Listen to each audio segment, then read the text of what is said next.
आपण पाहताय महाराष्ट्र माझा 24। 15 दिवसापूर्वी एक मिनिट सामाजिक कार्यकर्ते अशोक पेडणेकर आपल्याशी चर्चा करणार आहेत। काय त्यांच्या व्यथा आपल्या शेतकऱ्यांच्या आहेत त्याच्या संदर्भात ते आपले मत मांडणार आहेत। गेल्या 15 दिवसापूर्वी चंदगड तालुक्यातील काही मान्यवर शेतकरी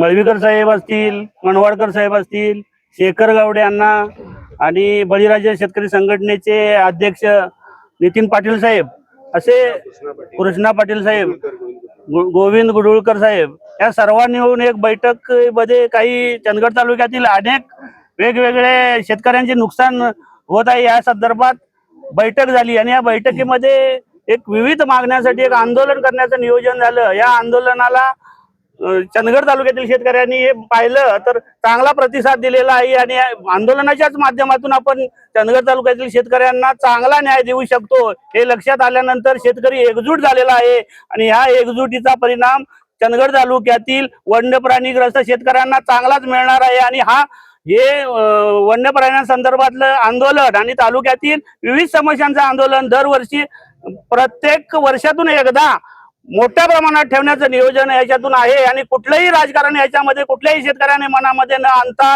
या आंदोलनाला चांगला प्रतिसाद देऊन आपल्याच न्याय हक्काच्या आपल्या मागण्या पूर्ण घेण्यासाठी सगळ्यांनी याच्यामध्ये सामील व्हावं आणि यापुढं कुठलंही राजकारणाचा कुठलाही कलंक याला लागणार नाही ही काळजी घेऊन आंदोलन करते। आणि सर्व समाजातील शेतकऱ्यांनी लक्ष घालून स्वतःचे प्रश्न मार्गी लावून घेण्यासाठी प्रयत्न करावेत एवढेच मी शब्द पुरे करतो आणि थांबतो।